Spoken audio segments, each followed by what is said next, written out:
নমস্কাৰ আপোনালোক সকলোকে মই মোৰ ইউটিউব চেনেল নলিনীকান্ত ডেকালৈ স্বাগতম জনাইছো। ছাৰ বাইদেউসকল, প্ৰাথমিক বিদ্যালয়ৰ সকলো শিক্ষক শিক্ষয়িত্ৰীয়ে 1 এপ্ৰিলৰ পৰা এটি বিশেষ কাম কৰিব লাগিব। ভিডিঅ'টোৰ জৰিয়তে এই কথাখিনি ক'বৰ কাৰণে চেষ্টা কৰিম।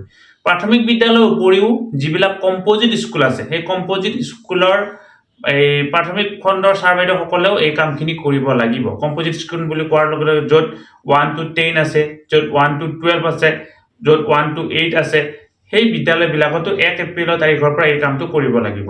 ইতিমধ্যে আপোনালোকে জানে বা আমি সকলোৱে জানো, আমাৰ শিক্ষাবৰ্ষ যিহেতু 1 এপ্ৰিলৰ পৰা আৰম্ভ হয় আৰু পৰৱৰ্তী বছৰৰ 31 মাৰ্চত যিহেতু শিক্ষাবৰ্ষ শেষ হয়, 1 এপ্ৰিল তাৰিখৰ পৰা 3 মাহলৈকে আমি বিদ্যালয়সমূহত এটি বিশেষ কাৰ্যসূচী ৰূপায়ণ কৰিব লাগিব, যাক বিদ্যা প্ৰৱেশ বুলি কোৱা হয়।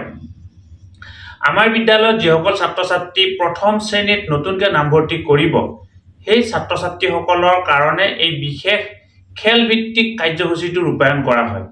তেওঁলোকে যিহেতু ঘৰুৱা এক বিশেষ পৰিৱেশৰ পৰা বিদ্যালয়লৈকে আহে আৰু বিদ্যালয়ত আহি যিহেতু তেওঁলোকে এক জটিল পৰিৱেশৰ সন্মুখীন হ'বলগীয়া হয়, তেওঁলোকে যাতে ভয় নাখায় আৰু তেওঁলোকে অংগনবাড়ীত ইতিমধ্যে পাই অহা যিখিনি ব্যৱস্থা বা যিখিনি খেলা ধূলাৰ জৰিয়তে শিক্ষা গ্ৰহণ কৰাৰ ব্যৱস্থা, সেই ব্যৱস্থাৰ জৰিয়তে যাতে কিছুদিন তেওঁলোকে অতিবাহিত কৰিব পাৰে, তাৰ কাৰণে এই বিশেষ কাৰ্যসূচী আজি বহুদিনৰ পৰা ৰূপায়ণ কৰি থকা হৈছে। সেইটো হৈছে বাল ভাটিকা বিদ্যা প্ৰৱেশ।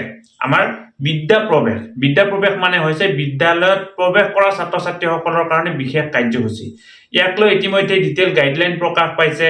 কোনটো সপ্তাহত কি কৰিব লাগিব, কোনটো মাহত কি কৰিব লাগিব, কোনদিনা আমি কি ভাষা পঢ়াব, মানে কি ছাবজেক্ট পঢ়াব লাগিব, সেই আটাইখিনিক লৈ ইতিমধ্যে গাইডলাইন প্ৰকাশ পাইছে। আমাৰ প্ৰথম 3 মাহত কোনো ধৰণৰ পাঠ্যপুথি ব্যৱহাৰ নহয়। তাৰ পৰিৱৰ্তে আমি তেওঁলোকক কিতাপখন অধ্যয়ন কৰি লৈ শিক্ষক শিক্ষয়িত্ৰীসকলে তাৰ লগত জড়িত বিভিন্ন এক্টিভিটি তেওঁলোকক কৰিবলৈ দিব লাগিব। সেই এক্টিভিটিবিলাকতে কি আছে, ভাষাৰ কথা, সাংখ্যিকতাৰ কথা সোমাই আছে। গতিকে শ্ৰদ্ধাৰ ছাৰ বাইদেউসকল, ইতিমধ্যে যিহেতু আপোনালোকে বাল ভাটিকাৰ যিসকল ছাত্ৰ ছাত্ৰী আপোনালোকৰ বিদ্যালয়লৈকে আহিব, এই ছাত্ৰ ছাত্ৰীসকলৰ কাৰণে প্ৰস্তুত কৰা যি আমাৰ বিদ্যা প্ৰৱেশৰ যিখন কাৰ্যপত্ৰ বা বিদ্যা প্ৰৱেশৰ যিখন মডুল, এই মডুলখন নিশ্চয় আপোনালোকে পাইছে।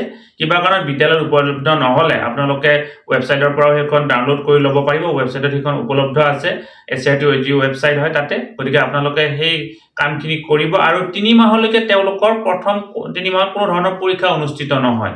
অৰ্থাৎ আমাৰ যি গঠনাত্মক মান নিৰূপণ 1, তাৰপিছত সামগ্ৰিক মান নিৰূপণ 1, গঠনাত্মক মান নিৰূপণ 2 আৰু সামগ্ৰিক মান নিৰূপণ 2, ইয়াত তেওঁলোকক প্ৰথম গঠনাত্মক মান নিৰূপণ 1ত তেওঁলোকক কোনো ধৰণৰ অংশগ্ৰহণ কৰোৱা নহ'ব। তেওঁলোকক পৰীক্ষাৰ জৰিয়তে নহয়, বিভিন্ন ধৰণৰ এক্টিভিটিৰ জৰিয়তে তেওঁলোকক কি কৰা হ'ব, মূল্যায়ন কৰিবৰ কাৰণে চেষ্টা কৰা হ'ব। গতিকে ছাৰ বাইদেউসকল, ভিডিঅ'টো যদি এইখিনি কথা ক'লোঁ, আপোনালোকে প্ৰতিখন বিদ্যালয়তে এপ্ৰিল, মে, জুন এই 3 মাহত প্ৰথমকৈ আপোনালোকৰ বিদ্যালয়ত নামভৰ্তি কৰা ছাত্ৰ ছাত্ৰীসকলৰ কাৰণে বিদ্যা প্ৰৱেশৰ যিটো কাৰ্যসূচী ৰূপায়ণ কৰিবৰ কাৰণে নাপাহৰিব।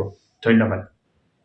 শ্ৰদ্ধা ছাৰ বাইদেউসকল, নলিনীকান্ত ডেকা নামৰ ইউটিউব চেনেলটো হৈছে এটি শিক্ষামূলক ইউটিউব চেনেল। এই চেনেলটোৰ জৰিয়তে আমি শিক্ষক, ছাত্ৰ ছাত্ৰী, অভিভাৱক আৰু বিদ্যালয়ৰ কাৰণে উপযোগী কিছু ভিডিঅ' প্ৰস্তুত কৰিবৰ কাৰণে চেষ্টা কৰোঁ। আপুনি যদি আজি পোনপ্ৰথমবাৰৰ কাৰণে এই চেনেলটো চাইছে, অনুগ্ৰহ কৰি চেনেলটো ছাবস্ক্ৰাইব কৰিব আৰু অল নটিফিকেশ্যন প্ৰেছ কৰি থ'ব।